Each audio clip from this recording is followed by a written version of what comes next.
Mr. Silent Channel. Kabanata 416 hanggang 420.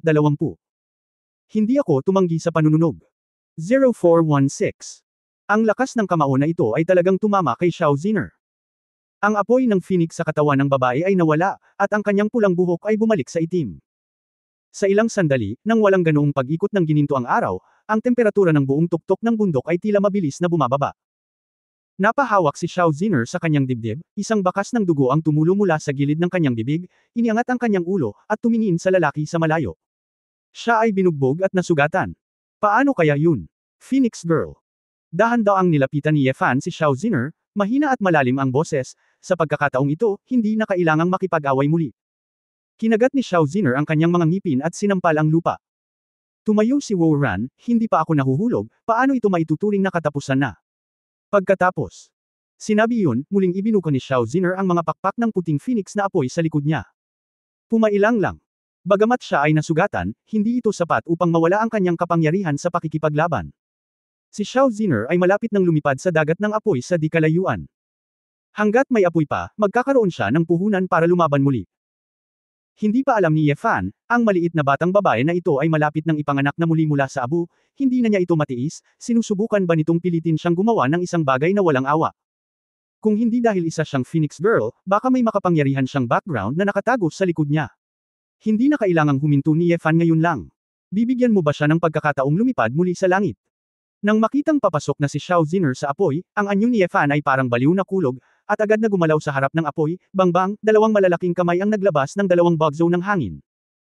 Ang apoy ay natangay ng malakas na daloy ng hangin, si Xiao Ziner ay bumagsak sa hangin at tumalikod sa kanyang ulo sa takot, hindi niya napansin kung paano nasagasaan si Ye Fan. Ayaw na ni Ye Fan na mag-aksaya pa ng oras, isa na namang sprint, at binalak niyang lutisin ang labanan gamit ang isang kamao bago makabawi si Xiao Ziner. Ngunit sa sandaling ito, may dumagundong na sigaw mula sa paanan ng bundok, at halatang may gumamit ng truchi para ihatid ang tunog. Ye Fan, stop it! Matapos marinig ni Ye Fan kung sino ang paparating, si Xiao Ziner ay nagpawis din ng malamig, dahil pakiramdam niya ay napakalapit ng kamao, at nahihirapan siyang iwasan ito. Sa oras na ito, dalawang figure ang tumalon mula sa ibaba ng bundok. Sila ang Dragon King at ang military advisor na si Xi Lin Yuan. Tumingin ang Dragon King sa apoy sa kabundukan, nakasimangot sa salitang, Chuan, ngumiti din si Xi Lin Yuan ng pilit at malungkot na hinawakan ang kanyang noo. Xiao Ziner. Hiniling ko sa iyo na hikayatin siyang lumaban, bakit mo sinunog ang Taiji Gate? Malakas na tanong ng Dragon King. Malamig na ngumuso si Xiao Ziner, sinabi ko lang na tingnan mo, pero hindi ko sinabing huwag magsunog. Ikaw. Ang Dragon King ay nagngangalit ang kanyang mga ngipin at sinabi, mukhang na-spoil ka na. Anong uri ng mukha ang mayroon ka para gawin ang Taiji Men ng ganito? At sa tingin mo kanino ang tunay na mabibilang sa pagkalugi? Lahat ng ito ay pera ng bansa. Alam mo ba? Ang malaking bagay ay malugi ako, huwag mo akong pigilan, hindi pa tayo tapos sa ating laban. Matigas na sabi ni Xiao Ziner. Tamaan. Hindi ko lang napigilan, makakatakas ka pa ba? Halos umungol ang Dragon King at nagtanong. Kinagat ni Xiao Ziner ang kanyang mga pilak ng ngipin at matigas na sinabi, malaking bagay ito, ngunit makakabawi pa rin ako. Gusto kong isipin mo ang sarili mong negosyo. Umiling ang Dragon King, at pagkatapos ay tinitigan si Ye Fan ng kumikislap ang mga mata. Ang matipunong tangkad, ang mga kalamnan na puno ng lakas ng pagsabog, at ang malahiganteng lakas na ito, ang Dragon King ay natural na nakakagulat. Nag-thumbs up pa si Xi Lin Yuan sa gilid, na may paghanga sa mukha. Naniniwala siya na siya ang boss, at talagang tinalikuran niya ang kanyang kung fu practice sa loob ng 3 taon, at napakalikot niya. Sa simula, nag-aalinlangan pa rin siya na si Ye Fan, na nawala ng tunay na lakas, ay makakasama man o hindi sa Phoenix Girl, ngayon ay tila minamaliit na niya ang self-created cultivation method ni Ye Fan. Naramdaman ni Ye Fan na hindi na siya makakalaban, kaya inalis niya ang dismemberment technique, at ang kanyang figure ay bumalik sa orihinal nitong hugis, at ang pressure na inilabas ay hamina din ng husto. Hoy, matandang Xi, ibigay mo sa akin ang buong hanay ng mga damit at pantalon, maganda ba ang mga lalaking nakahubad? Sumulyap si Ye Fan kay Xi Lin Yuan at sinabi, Hey! Sheng, boss, may magdadala ako ng damit. Nagmamadaling tumawag si Xi Lin Yuan. Tumanggi si Xiao Ziner, sinong nagsabi sa'yong huminto ka. Hindi pa tapos. Sumimangot si Ye Fan, masyadong mabangis ang babaeng ito, kung patuloy kang lalaban ng ganito, mamamatay ka o mamamatay ako, at walang awayan ng dugo. Ano? Bumantong hininga ang Dragon King, Xiao Ziner, kung gagawin mo ulit ito, kukontakan ko ang iyong ama. Ikaw. Patay kang Dragon King. Mabahong Dragon King. Napaka-interesante mo ba? Galit na sabi ni Xiao Ziner. Stomp. Tuwang-tuwa si Ye Fan, may ama pa pala si Xiao Ziner na kayang mag-aalaga sa kanya. Ang eksenang ito ay medyo katulad ng ibig sabihin ng mga guro sa paaralan kapag tinawag nila ang mga magulang. Ang matigas na sinabi ng Dragon King, hindi ko sasabihin sa iyong pamilya ang tungkol sa pagsusunog mo sa Taijimen, kahit nakarapat-dapat ako para sa iyo, ano pa ang gusto mo? Galit na nagngangalit si Xiao Ziner, tinitigan si Ye Fan, at sinabing, hindi pa ako natatalo. Alang-alang sa Dragon King, hahayaan kita sa pagkakataong ito. Hindi nag-abala si Ye Fan na abalahin ang babaeng ito. Nagkibit-balikat siya at hindi na masyadong nakipagtalo. Hindi nagtagal, nagpadala si Exilin Yuan ng isang tao upang magdala ng isang set ng damit na isusuot ni Ye Fan. Boss, talagang kamangha-mangha ka. Ito ang unang pagkakataon na nakita ko ang babaeng Phoenix na pinilit sa puntong ito. Bulong ni Exilin Yuan. Si Xiao Ziner sa gilid ay galit na galit, Exilin Yuan. Ano ang pinagsasabi mo? Maniwala ka man o hindi, susunugan kita hanggang mamatay. Hinaplos ni Ye Fan ang kanyang tiyan, huwag mong sabihin, namatay ako sa gutom, nakakapagod talaga. Ano? Natagpuan ni Ye Fan na ang mga side effect ng disintegration technique ay hindi malakas. Tila napakabilis niyang naubos ang kanyang lakas, at nakaramdam siya ng matinding gutom. Boss, anong klaseng kung fu ang ginagawa mo? Domineering ka rin, curious na tanong ni Exilin Yuan. Ngumiti si Ye Fan, paano ko lang sasabihin sa iyo kung gaano kahirap pindutin ang ilalim ng kahon? Si Exilin Yuan ay hindi nakaimik, ngunit hindi niya inaasahan na talagang magtatanong, ngunit siya ay interesado kung ginagawa pa rin ni Ye Fan ang kanyang makakaya. Sa oras na ito, sina Zhou Changrong, Guo Song, at Zia Ling, isang grupo ng mga elder ng Taiji sect, at isang grupo ng mga disipulo, ay tumakbo pabalik sa bundok. Nakita nila ang malawak na apoy at ang nasirang tarangkahan ng Tai Chi, at napaiyak sila, hiniling sa Dragon King na tawagan ang mga putok. Nasaan si Guyu? Bumantong hininga ang Dragon King at nagtanong. Itinuro ni Ye Fan si Xiao Ziner, patay, ngunit pinatay niya siya. Ano? Sumimangot ang Dragon King at walang imak na tumingin kay Xiao Ziner, hiniling ko sa iyo na hikayatin siya, ngunit bakit mo nalang pinatay si Guyu? Ang mga matatanda ng Tai Chi sect ay natulala din. Si Guyu ay patay na. Ay pinatay pa rin ni Xiao Ziner, nagmamadali silang tumakas noon, at hindi nila napansin ang lahat ng ito. Para sa isang oras, ang mga tao ng Taijimen ay kumakain ng huwang liya na parang pipi, at sinabi nila na sila ay nagdurusa. Sino ang nagsabi sa kanya na huwag makinig sa akin at gusto niyang tumakas mag-isa? Hindi ba siya ang pinuno ng Tai Chi sect, patayin siya at pagkatapos ay palitan siya? Hindi ganoon kalakas ang lakas ng Guyu na iyon, naiinis na sabi ni Xiao Ziner.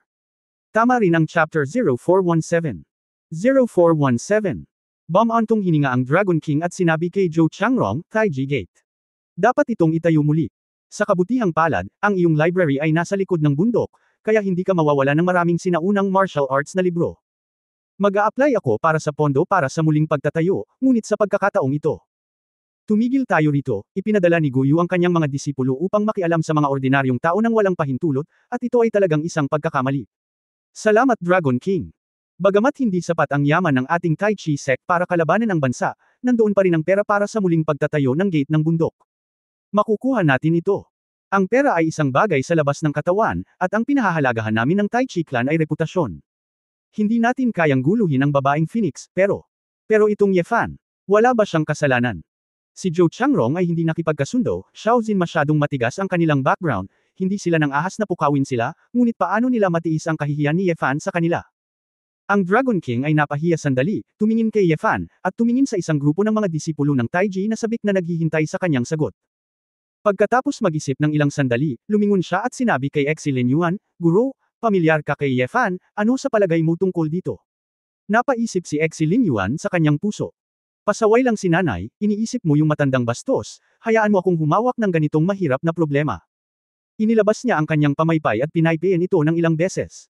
Sa pagtatapos, lumapit siya kay Zhou Changrong at iba pang mga elder at sinabing, mga elder, may mga salitang hindi maginhawang magsalita sa harap ng napakaraming tao, kaya bakit hindi kayo maghanap ng tahimik na lugar kasama ko, mag-usap tayo ng mabuti. Tumango si Zhou Changrong at ang iba pang matatanda at inutusan ang mga disipulo na patayin muna ang apoy, at pagkatapos ay sundan si Exilin Yuan sa likod ng bundok. Malungkot na tumingin si Xiao Ziner kay Ye Fan, at sinabing, una na ako, tatawagan kita sa susunod. Pagkatapos magsalita, lumipad ang babae at nawala. Napabuntong hininga si Ye Fan, lumapit sa Dragon King, at nagsabi, sabi ko. Dragon King, nangako ako sa iyo ng 3 bagay tungkol sa Dragon Soul, ngunit ngayon 2 na lang ang natitira. Ano? Kumunot ang noo ng Dragon King, bakit? Sinusubukan mo bang manloko? Sinabi mo sa akin na huminto ngayon, ngunit huminto ako, kung hindi ay makakaalis si Xiao Ziner. Nakangiting sabi ni Ye Fan. Dumilim ang mukha ng Dragon King, ito ang mahalaga. Alam mo ba kung gaano kalaki ang magiging problema mo kapag nasaktan mo talaga ang babaeng Phoenix? Tapos na, ikaw ang Dragon King, hindi mo na maibabalik ang iyong salita, di ba? Masayang sabi ni Ye Fan. Ang Dragon King ay mukhang nag-aatubili, ngunit tila walang paraan upang pabulaanan ito. Masasabi lang niya na siya ay pabaya at minsang niloko ni Ye Fan. Hindi ko nakita na ang hari ng impyerno, na yumanig sa mundo, ay isang lalaki pa rin na mahilig maglaro. Ngumuso ang Dragon King. Ngumiti si Ye Fan nang walang pakialam at sinabing, hanggang sa usapin, ang mga sundalo ay hindi napapagod sa panlilinlang. Wala kang pakialam kung ako ay matalino o matalino. Okay, panalo ka sa pagkakataong ito, ngunit dahil sa iyong mga dahilan, natalo si Taiji Men. Hindi ko maipaliwanag ito sa pinuno. Kung ayaw mong pumunta sa korte, mas mabuting magpakita ka ng sinseridad, sabi ni Long Wang. Kinusot ni Ye Fan ang kanyang mga mata, taos puso. Anong klaseng sinseridad ang gusto mo? Isang taga-Tai Chi ang nag-provoke sa asawa ko. Sinunod ko ang mga alituntunin ng mga ilog at lawa para mag-higanti. Ano ang mali? Inangat ng Dragon King ang kanyang ulo at sinabing, kung gusto mong mamuhay ng ligtas sa bansa, hindi mo maaaring ipaubaya ang lahat sa iyo. Nag-isip sandali si Ye Fan, at naramdaman niyang pakikinggan niya ang kahilingang ito bago magsalita, kaya sinabi niya, pag-usapan natin ito, ano ang gusto mo? Sumilay ang ngiti sa mga mata ng Dragon King, at sinabi niya, sa susunod na buwan, ang paparating na Seth Conference sa Europe, ano ang gusto mo? Hindi mo ba dapat kalimutan ito? Sci-Tech Rating Conference. Natigilan si Ye Fan, at pagkatapos magbilang, sinabi niya, totoo, kung hindi mo sasabihin sa akin, nakalimutan ko, 5 taon na pala. Seth, ang Seth Association, bilang isang asosasyon na nakikipagtulungan sa ilang malalaking bansa sa mundo upang suriin ang lakas ng iba't ibang organisasyon sa underground na mundo at sa buong mundo, ay magsasagawa ng Seth Conference tuwing 5 taon. Special Rating Conference. Dahil, opisyal na ayanunsyo ng Dorset Association ang mga organisasyong na-promote at na-stabilize sa itaas ng Grade A sa nakalipas na 5 taon sa naturang underground organization event sa mundo. Ang bawat kumperensya ng rating ng Sci-Tech ay katumbas ng isang seremonya ng awarding para sa isang underground na organisasyon. Ang sitwasyon sa underground world ay patuloy na nagbabago. Hindi banggitin ng 5 taon, maraming mga bagong tao ang lilito bawat taon, at hindi mabilang na matatandang tao ang babagsak. Sa makatuwid, ang 5 taon na kumperensya ng Sci-Tech ay isang pagkilala sa tunay na malakas na organisasyon, at isang tunay na ginto at pilak. Isa man itong organisasyon na itinuturing na masama o isang matuwid na organisasyon, sa Seth Rating Conference, dapat nilang isantabi ang kanilang mga prejudices at mapayapa nilang tanggapin ang pagsusuri. Walang mga patakaran, walang parisukat na bilog, at ang mga kasangkot sa mundo sa ilalim ng lupa ay dapat ding magsalita tungkol sa mga patakaran ng laro. Bagamat napakaraming organisasyon at malalakas na tao ang hindi naglalaro ng baraha ayon sa mga patakaran mula nang isagawa ang Dorset Conference, magkakaroon ng malalaking laban, ngunit sa pangkalahatan, ang Dorset Rating Conference ay medyo harmonious na underground world event. Kung ayaw mong imbestigahan ang bagay na ito ng ating Xia Kingdom government, sa susunod na buwan, pupunta ka sa Sci-Tech Rating Conference kasama ang Dragon Soul team natin, nakangiting sabi ng Dragon King. Nang marinig ito ni Ye Fan, mabilis niyang iwinagayway ang kanyang kamay, anong niloloko mo? Nagretiro na ako sa arena, gusto mo bang sumali ako bilang miyembro ng Dragon Soul? Ang katayuan mo sa underground world, gusto mong lumahok. Ang Sci-Tech Association huli na para maging masaya, anong pagkakakilanlan mayroon nito, at ano ang kahalagahan nito? Sabi ng Dragon King. Umiling pa rin si Ye Fan, pumunta ka doon, makakatagpo ka ng maraming matandang kakilala, mga matandang kaaway, ipaalam sa kanila na ako ay nasa Xia, paano ako mabubuhay ng payapa sa hinaharap. Kung hindi ka pupunta, hindi ka mapakali ngayon. Sa palagay mo ba talaga na sa ganoong kalaking kaguluhan, mapapayagan ka ng mga hepe na gumalaw ng malaya? Maniwala ka man o hindi, sa loob lang ng 1 oras, lahat ng tao sa paligid mo, kasama ang iyong asawa, ay makokontrol sa huwahay. Mataimtim na sabi ng Dragon King. Napabuntong hininga si Ye Fan, Dragon King, tinatakot mo ba ako? No, I am showing you a clear path, hindi ka na nag-iisa. Kahit hindi mo iniisip ang sarili mo, dapat isipin mo rin ang future mo. Family consideration, di ba? Ang Dragon King ay humakbang pasulong at tinapik si Ye Fan sa balikat, binata, napakalakas mo kaya naiinggit ako sa iyo. Natatakot ako na mula pa noong una hanggang sa kasalukuyan, kung mayroon kang ganoong lakas sa iyong edad, tinatansya na hindi hihigit sa isang kamay. Ang pamumuhay sa mundo ay hindi isang vacuum kung tutuusin.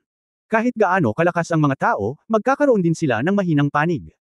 Ang mga magkasintahan at kamag-anak sa kanilang paligid ay ang mga takong ng Akilis na maaaring magpabagsak sa isang henerasyon ng malalakas na tao.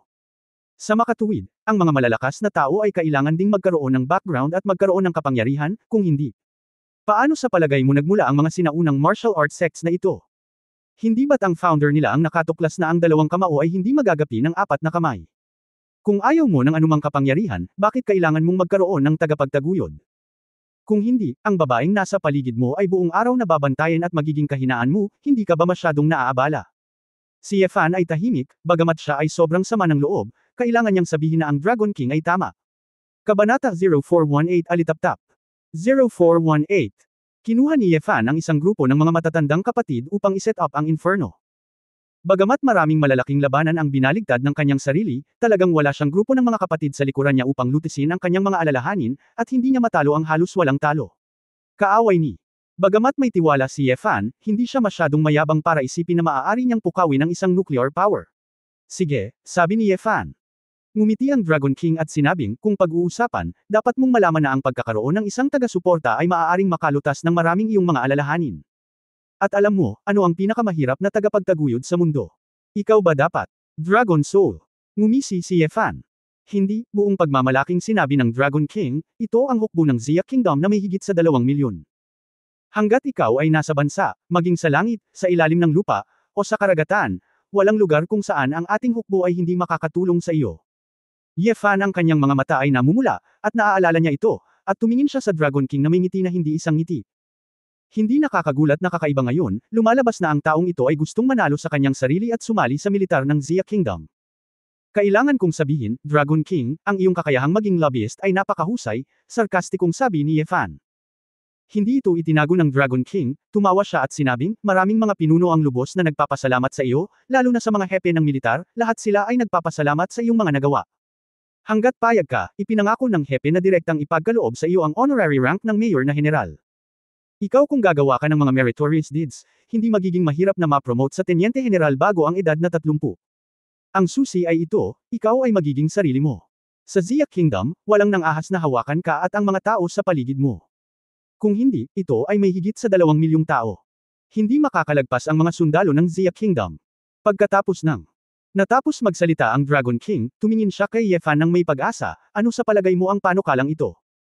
Dahan-daang pinalakpakan ni Yefan ang kanyang mga kamay, talagang kumukulo ang dugo ng isang tao, ibinibigay ko ang isa ng walang bayad. General Dangdang, sobrang naantig ako. Pero, tumanggi pa rin ako. Bakit? Kumunot ang noo ng Dragon King, kontento ka na ba sa pagiging isang munting katulong sa isang kumpanya? Napangiti si Yefan at umiling, maganda ang pagkakalagay mo, hayaan mo akong maging general, hayaan mo akong magkaroon ng militar bilang taga-suporta. Ngunit, sa tahasan, kung papayag ako, tutuperin ko rin ang maraming katumbas na obligasyon.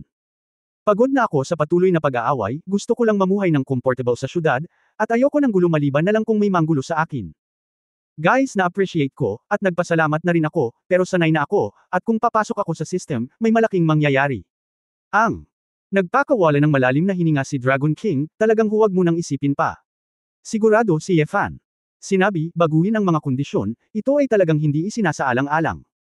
Nang makita ang determinadong mga mata ni Yefan, ang Dragon King ay walang pagpipilian kundi ang sabihin, bueno, ngunit kahit na hindi ka sumang-ayon na sumali sa militar. Sa pagkakataong ito sa SATE Conference, kailangan mong sumama sa aming Xia Go team, kung hindi. Sa pagkakataong ito, kailangan mong managot sa pagkawasak ng Taiji Gate. Bakit kailangang maging SciTech Conference? Maaari ba itong maging anumang hamon? Nagtaka si Yefan, natatakot ka, huwag kang pumunta doon. Usually speaking, walang magiging gulo sa Dorset Conference, ngunit sa taong ito dahil sa relasyon ng Earth Access, natural na maging target ng public criticism ang ating mga opisyal ng Xia Kingdom at ang Dragon Soul natin. Ang ilang bansa sa kanluran na pinamumunuan ng Magnesium Kingdom ay tinatayang laban sa atin. Lahat ng uri ng hindi kanais-nais na mga pahayag ay ginawa, at hindi garantisadong magkakaroon ng posibilidad ng palihim na pag-atake. This time, sasama na rin ang babaeng Phoenix. Bagamat isa si Xiao Ziner sa nangungunang 10 maalamat na powerhouse sa mundo tulad mo, hindi malakas ang kanyang lakas. Tanong, ngunit ang karanasan sa ibang bansa, lalo na sa harap ng mga powerhouse sa ibang bansa, ay sa wakas ay kulang. Ang ating Dragon Soul, na kumakatawan sa dignidad ng Xia Kingdom, ay natural na kailangang dumalo. Kung hindi, sino ang magpoprotekta sa ating mga opisyal na kinatawan? Talaga. Kung may mali, kung wala tayong sapat na kapangyarihan para protektahan tayo, magiging biro tayo sa buong mundo. Sa makatuwid, kasama mo, ang hari sa ilalim ng lupa na tumatawag sa hangin at tumatawag sa ulan sa ibayong dagat, maaari bang maging mas kalmado ang mga pinuno? Ngumisi ang Dragon King at nagsabi, noong huli ay hiniling ko sa iyo na ibigay ang Bahamut, at Buffalo, ngunit kung ayaw mo, sa pagkakataong ito ay lalabas ka ng mag-isa. Kung walang sapat na lakas ng tao, ipapadala ka ng iyong dalawang matandang nasasakupan. Hindi naman dapat nakakahiyang mag-order ka ng isang tao, di ba? Kumislap ang mga mata ni Yefan, at ngumiti siya ng masama, Dragon King, masyado ka na, mukhang tinanong mo ako noong huling pagkakataon para sa Bahamut at Buffalo, para sa kapakanan ng The Reason is to prepare for the SciTech Rating Conference, right? Haha, naitatag ang underground na organisasyon ng ating Zia Kingdom, nagsimula itong huli, at mahina ang lakas sa ibang bansa, kung hindi ay hindi ka nito tatanungin ng direkta. Kahit na ikaw ay umalis mula pagkabata. Kung tutuusin, kami ay mga inapo ng Zia Kingdom, at hindi mahirap para sa iyo na mag-ambag sa bansa, mahinahong sabi ng Dragon King. Isang bagay ang naalala ni Yefan, tila sa susunod na buwan, gusto ni Su Qingzhou na pumunta siya sa malayong silangan, pag-usapan ang ilang negosyo, at siyasatin ang ilang kumpanya. I have to go there anyway, kaya hindi masakit na tumagal ng ilang araw para pumunta sa SciTech Conference. Hindi madaling guluhin ang militar ni Zia Guo, talagang ikinabahala sila nito, at sa huli ay ang mga babaeng nakapaligid sa kanya ang nagdusa. Okay, maaari kang magpadala sa akin ng isang partikular na mensahe pagdating ng panahon, at sumasang-ayon ako. Siyempre. Hindi ko magagarantiya na kung pupunta ako, ito ay talagang walang kabuluhan, sabi ni Yefan. Hanggat gagawin mo ang iyong makakaya, naniniwala akong walang magiging problema, anuman ang mangyari. Ang hirap ng gawaing ito ay hindi magiging mas mahirap kaysa sa pakikipaglaban sa 2 taong banal na digmaan, napangiti ang Dragon King. May sasabihin sana si Yefan, ngunit nagmamadaling sinabi ng Dragon King, sa pagkakataong ito, hindi ito kasama sa 2 bagay na iyon. Dagdag pa, huwag mo nang subukang manloko muli. Hindi nakaimik si Yefan, itong matandang lalaki ang utak ay napakaliwanag. Sa sandaling ito, bumalik dito si Exi Lin Yuan kasama ang isang grupo ng mga matatanda ng Taijimen. Dragon King, boss, naayos na ang usapin, si Elder Zhou at ang iba pa ay walang opinyon, sabi ni Exi Lin Yuan na may ngiti sa kanyang mukha. Oh! Nagtanong ang Dragon King, Elder Zhou, handa ka bang makipagkasundo? Si Zhou Changrong at ang iba pa ay tumingin kay Yefan ng may pagkamangha, at sinabing kinakabahan, syempre ginagawa ko, salamat sa ulat ng tagapayo, alam namin na ang background ni Mr. Ye ay napakaganda. Sikat bilang Phoenix Girl, isa sa mga nangungunang 10 alamat sa mundo. Kaya lang, si Guyu, ang taksil, ay gumawa ng mali at sinaktan ng ating Taiji sect. Biglang sinipan ni Yefan si Exi Lin Yuan. Kuya Exi, sinabi mo sa kanila lahat ang tungkol sa dati kong foundation. Hinawakan ni Exi Lin Yuan ang likod dahil sa sakit, at malungkot na sinabi, Boss, kung hindi mo sinabi iyan, maaari ba silang sumuko? Anyway, pumayag silang lahat at hindi lalabas. Sabi ko.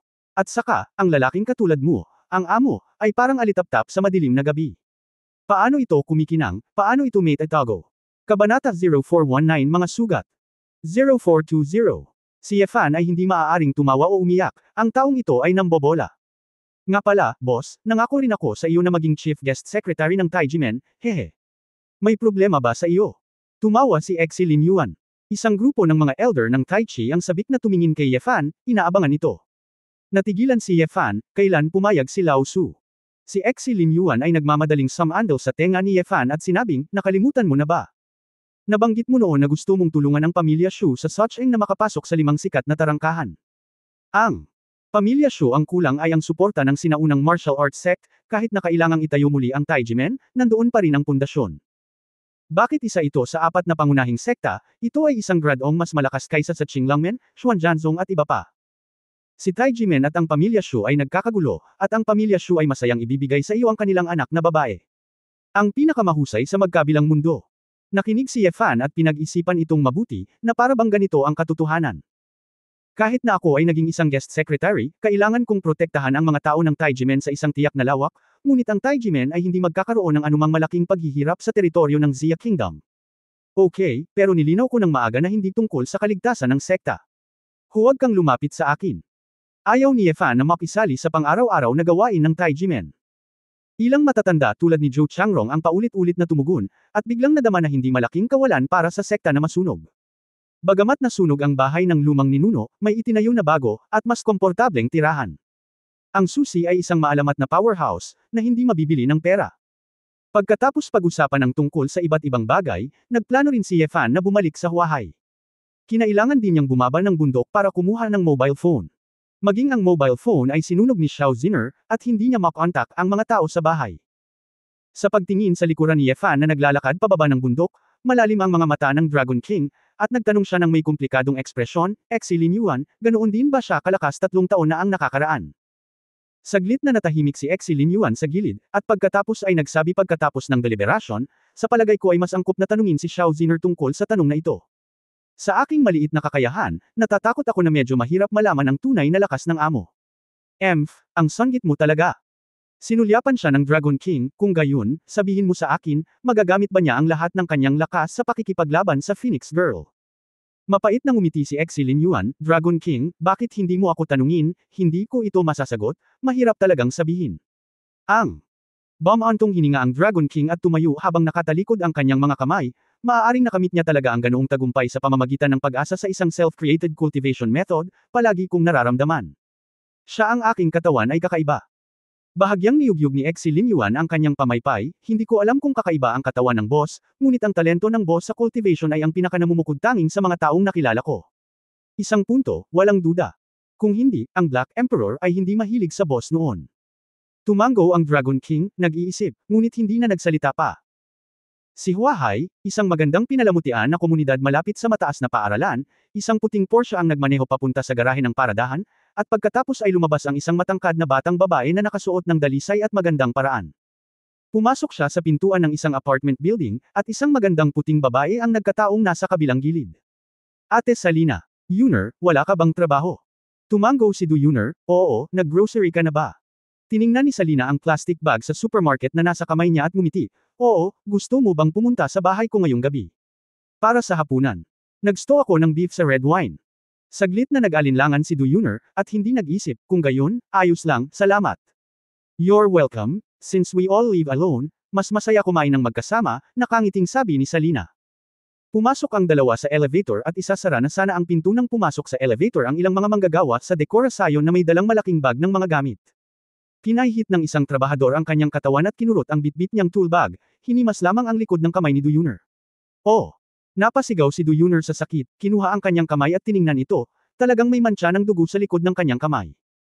Noon lamang napagtanto ng manggagawa na may mali, at pagkatapos tingnan ang bag, nalaman niyang may butas na butas ang isang pako, at lumalabas ang ulo ng kuko. I'm sorry. Ouch, anong gagawin ko? May band-aid ako." Nagmamadaling kinuha ng trabahador ang band-aid. Ngunit nakipagkamay si Du Yuner sa kanya at nag-aatubili ng umiti, "Kalimutan mo na ito, hindi mahalaga, uuwi ako sa lalong madaling panahon." "Girl, I'm so sorry, hindi ko napansin." Natatakot din ang trabahador na hilingin sa kanya na magbayad o kung ano. Hindi ganoon ang iniisip ni Du Yuner. Sa kanyang palagay, hindi ito sinasadya ng mga manggagawa, at hindi madaling kumita ng pera, kaya sinabi niya, "Babalik ako at ibalot ito, ayos lang." Ang mga manggagawa sa pagsasaayos ay patuloy na humihingi ng tawad, at si Salina sa gilid ay nakangiting nagsabi, "Yuner, napakabait mo." Bahagyang ngumiti si Du Yuner, "Hindi ba sinasadya?" Pagkalabas ng elevator, bumalik sina Du Yuner at Salina sa kani-kanilang tahanan. Hinawakan ni Du Yuner ang nasugatan niyang kamay at pumunta sa banyo para hugasan ito. "Hey, si Du Yuner ay nasa sakit," nakatingin sa isang sugat, siya ay nag-alala, magkakaroon ba ng mga galos, hindi maganda iyon. Pagkatapos ng lahat, siya ay isang batang babae, at si Du Yuner ay nataranta nang maisip niya ito. Isang ideya ang pumasok sa kanyang isipan, kinagat niya ang manipis na labi, nag-alinlangan, at lumabas sa kusina. Matapos buksan ang natural gas stove at nagsimula ang apoy, iniunat ni Du Yuner ang kanyang nasugatang kamay. Ang namumuong apoy ay tila nakaramdam ng kung ano, at nagsimula itong pumulupot sa kamay ni Du Yuner. Hindi nagtagal at nawala ang mga mantsa ng dugo at sugat ng walang bakas, at isang maputi at malambot na kamay ang naibalik sa orihinal nitong estado. Tiningnan ni Du Yuner ang kanyang kamay gamit ang mga masalimuot na mata, inilagay ito sa apoy, at wala man lang siyang naramdamang sakit. Hindi siya natatakot sa apoy, hindi ko alam kung bakit, pakiramdam niya ay malapit siya kapag nakakakita siya ng apoy, ang apoy ay napakainit at banayad. Ito ang huling pagkakataon pagkatapos na kunin ni Song Xinghe, pagkatapos masunog ang kanyang katawan ng gintong apoy, bumagal si Du Yuner. Dahan-daang natagpuan. Siya ay labis na nataranta noong una, at itinatago niya ang sekretong ito sa kanyang puso, at walang sinuman ang nang-ahas na sabihin ito, ngunit pagkatapos na makita si Xiao Ziner noong araw na iyon, mas nag-isip si Du Yuner. Ding dong! Biglang tumunog ang doorbell, nagulat din si Du Yuner. Mabilis na pinatay ni Du Yuner ang gas stove, naglakad papunta sa pinto, at tinignan, si Salina pala ang nasa labas. Pagbukas ng pinto, nagkunwaring kalmado si Duyuner at sinabing, Sister Salina, ano ang problema? Ngumiti si Salina at kinuha ang isang maliit na kahon ng gamot, natatakot ako na wala kang may impake, kaya ako. Bibigyan ka ng disinfectant alcohol at. Bago pa niya matapos ang pagsasalita, natigilan si Salina, nakatitig sa kamay ni Duyuner na dapat ay nasugatan, natulala. Napagtanto din ni Duyuner na siya ay pabaya, at nagmamadaling tinakpan ang kanyang kamay, ay. Hindi ko kailangan, wala talagang sugat, salamat Sister Salina sa iyong pag-aalala. Kabanata 0420 Yefan 0420. Hindi agad nabalik sa katinoan si Serena, hinusot niya ang kanyang mga mata, may pagdududa ang kanyang mga mata, pero hindi na siya nagtanong pa, oh, ayan na, babalik muna ako, mamaya ka na pumunta, pwede tayong mag-chat habang nagluluto. Nakahinga ng maluwag si Duyuner at nagmamadaling tumango, sige, pupunta ako pagkatapos magpalit ng damit. Kung ganoon ay dali, lumingon si Serena at tila walang napansing kakaiba. Nagmamadaling isinara ni Duyuner ang pinto at hinawakan ang kanyang puso. Napakabilis ng kanyang puso na ayaw niyang malaman na siya ay isang outlier. Sa sandaling ito, tumunog ang kanyang cellphone, at lumapit si Duyuner upang makita na ito ay isang hindi pamilyar na numero. Hello, sinong hinahanap mo? Sinagot ni Duyuner ang telepono at nagtanong. Duyuner ba? Nag-deliver ako sa Yule Express. Akin na yung package mo. Nasa bahay ka ba? Tanong ng isang lalaki. Express. Wala akong binili, nagkamali ba ako? Pinag-isipan itong mabuti ni Duyuner, malamang na hindi siya namimili online kamakailan. Paano ako magkakamali? Ito ang iyong numero, ikaw ay Duyuner, ito ay isang dokumento, sabi ng Surirman. Naisip ito ni Duyuner, at nahulaan niya na ito ay isang ad o isang bank statement, kaya sinabi niya, kung gayon, ilagay ito sa iyong mailbox, bababa ako at kunin ito. Paumanhin, kailangan nito ng face-to-face signature, sabi ng Surirman. Bagamat nagtaka si Duyuner kung ano ang dokumento, sinabi pa rin niya ang, pagkatapos ay halika, bubuksan ko ang pinto para sa iyo. Hindi nagtagal, isang surir ang sumakay sa elevator sa itaas at pumunta sa pintuan ni Duyuner. Nakasuot ng pickup ang surir at hindi niya makita ng malinaw ang kanyang mukha. May hawak siyang dokumento sa kanyang kamay at lumapit kay Duyuner. Salamat Master. Hindi na ito pinag-isipan ni Duyuner, lalapit na sana siya para kunin ito, ngunit nakita niyang biglang naglabas ang lalaki ng isang piraso ng cotton cloth sa bulsa gamit ang isang kamay at tinakpan ito patungo sa bibig ni Duyuner. Bagamat nag-react si Duyuner, ngunit mabagal pa rin ang bilis, hindi makatakas, direktang hinawakan ng lalaki ang kanyang ulo gamit ang isang kamay at ang kanyang bibig sa isa pa. Inangat ng lalaki ang ulo niya at tumingin sa tabi niya. Matapos kumpirmahin na walang tao, kinaladkad niya si Duyuner papasok sa silid at isinara ang pinto. Kaagad, kinuha ng lalaki ang kanyang mobile phone at nag-dial ng isang numero, boss, ang target no. Isang ay naayos na, mangyaring humingi ng susunod na hakbang. Sa kabilang dulo ng telepono, isang malungkot na boses ng lalaki ang dumating, dalhin mo siya sa underground garage, dalhin mo siya sa the coordinates of the map I sent you, tandaan mo, huwag mong hayaang malaman ng mga tao, huwag kang maingay. Oo, boss. Ibinaba ng lalaki ang kanyang sombrero, binuhat si Duyuner, at bahagyang umalis sa silid, naghahanda na sumakay sa elevator patungo sa garahe. Sa mga sandaling ito, lumabas si Serena mula sa tapat ng pinto na may suot pa ring apron sa bewang. Yun. Magsasalita pa sana si Salina, ngunit natigilan siya nang makita niya ang lalaking nakahawak kay Duyuner, na nahimete. Isang matinding liwanag ang sumilay sa mga mata ng lalaki, alam niyang hindi tama ang sitwasyon, mabilis niyang ibinaba si Duyuner, at pagkatapos ay agresibong naglakad patungo kay Salina. Sino ka? Bulalas ni Serena, at mabilis na umatras sa kwarto at isinara ang pinto. Gayunpaman, ang lalaki ay sumipa ng isang paa nang hindi sinasadya at direktang sinira ang lock ng safety door. Nang makitang nawasak ang pinto ng seguridad, mukhang nagulat si Salina, halatang hindi niya inaasahan na ganoon kalakas ang tila ordinaryong lalaking ito. Tatalikod na sana siya at tatakbo palayo, naabutan siya ng isang lalaki, na tinakpan ng kanyang ilong at bibig ng cotton cloth mula sa likuran. Ilang beses na nagpumiglas si Salina, nawalan ng malay, at marahang bumagsak sa lupa. Iritadong inilabas ng lalaki ang kanyang cellphone at muling idinial ang numero ng kanyang amo. Anong meron? Ano pa? Boss, medyo may problema ako. Nakita ako ng isang banyagang babae sa tapat ng pinto. Ano ang dapat kong gawin? Patayin mo ako. Pagkatapos ay dalhin ito sa iyo, maraming chips ay palaging mabuti. Oo, boss. Hindi nagatubili ang lalaki, nilabanan niya si Serena gamit ang isang kamay, at nang maglakad siya palabas, binuhat niya si Duyuner sa kabilang kamay. Walang anumang pagsisikap, humakbang siya patungo sa elevator. Crescent Bay Community, si Feng Yueying ay umuwi mula sa trabaho, lumabas ng elevator, at nakita ang isang lalaking nakatayo sa pintuan na naghihintay sa kanya. Saglit na natigilan si Feng Yueying, at nang makita niya ang lalaki, medyo nagulat siya, Yefan, bakit ka nandito? Ni hindi mo ako tinatawag. Ngumiti si Ye Fan, ito ay isang sorpresa, bakit hindi ako makakapunta sa iyo? Narinig kong sinabi ni Pangulong Su, hindi mo ba lulutasin ang ilang problema, na lutas na ito? Tanong ni Feng Yueying. Tumango si Ye Fan, okay, kung hindi, magkakaroon ba ako ng oras para puntahan ka? Oh. Mahinahong ngumiti si Feng Yueying, mabuti iyan, naging magulo ang kumpanya nitong nakaraang 2 araw, at ang lahat ay nagpapanik. Kinailangan ng maraming pagsisikap para pakalmiin ang lahat. Sabi ni Feng Yueying, naglakad papunta sa pinto, binuksan ang pinto, pumasok ako, magpapalit ako ng damit, tara kain tayo, wala sa bahay. Pumasok si Ye Fan sa silid, tumingin sa kaliwa at kanan, at dahan-daang naglakad papunta sa sofa para maupo. Yueying, huwag kang magpalit ng damit, paano kung dadalhin kita kumain sa isang lugar na hindi mo pa napupuntahan? Tanong ni Ye Fan. Saglit na natigilan si Feng Yueying. Habarin na sana niya ang jacket niya nang mapansin niyang may mali. Lumingon siya, tumingin sa lalaki, at tiningnan ito ng mabuti, bakit mo ako biglang tinawag sa pangalan ko? Natawa si Ye Fan, nagkakagulo ka ba tungkol sa pagtawag sa iyong pangalan paminsan-minsan? Nag-isip ng malalim si Feng Yueying, naglakad papunta kay Ye Fan at tumingin sa mga mata ni Ye Fan. Anong problema, mahal, bakit mo ako tinatitigan ng ganito? Tanong ni Ye Fan. Saglit na nanood si Feng Yueying, saka ngumiti, wala lang, gusto lang kitang makita. Sandali lang, magpapalit lang ako ng damit, malapit na. Pagkatapos magsalita ni Feng Yueying, mabilis siyang tumakbo pabalik sa kanyang kwarto at isinara ang pinto.